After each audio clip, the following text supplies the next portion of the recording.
wish I had an explanation to help ease your pain, but none has come.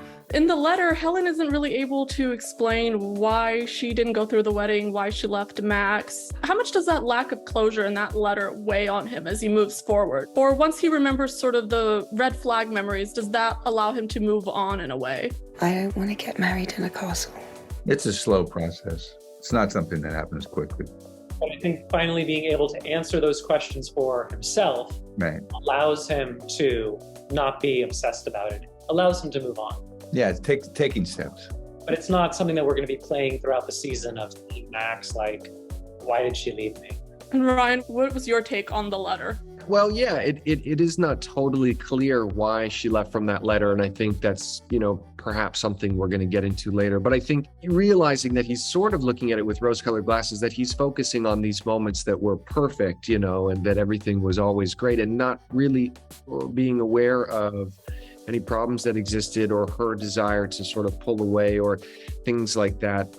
I think he wanted it to work so badly that he was sort of blind to that a little bit. And so I think waking up to that brings him into the present, very much. And it allows him to, I think, start moving forward again instead of staying stuck. I also appreciated how that letter sort of continued the Sharp tradition of leaving messages for each other, like those voicemails, the phone calls. It seems to be a thing with the two of them. Our vibe. We're going to do pigeon carrier a lot in season 5 and just try different methods of communication. So. Those pigeons are going to get a workout. Oh, yeah.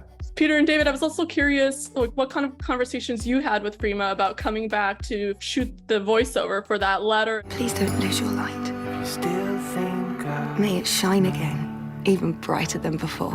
Listen, we adore her, and we wanted her to stay for the rest of the show. We adore her, but as Ryan was saying, she's got her own path that she's pursuing. But talking to her about doing the voiceover, she was great. She's very supportive of our show, loves our show, misses our show. There's nothing frictional about it. It's just kind of the situation we're in. But she's been very, very cooperative and helpful. There are so many flashback red flag memories in this premiere, going all the way back to last season's season premiere. I should never have let you in.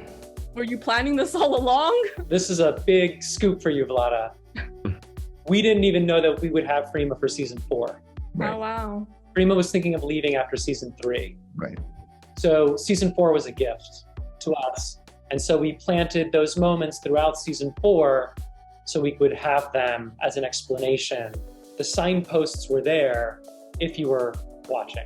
I was curious, did I sense a vibe between Max and Wilder at the end of the season premiere? Is there a little bit of chemistry there? Oh, no, not at all. There's nothing there at all. I mean...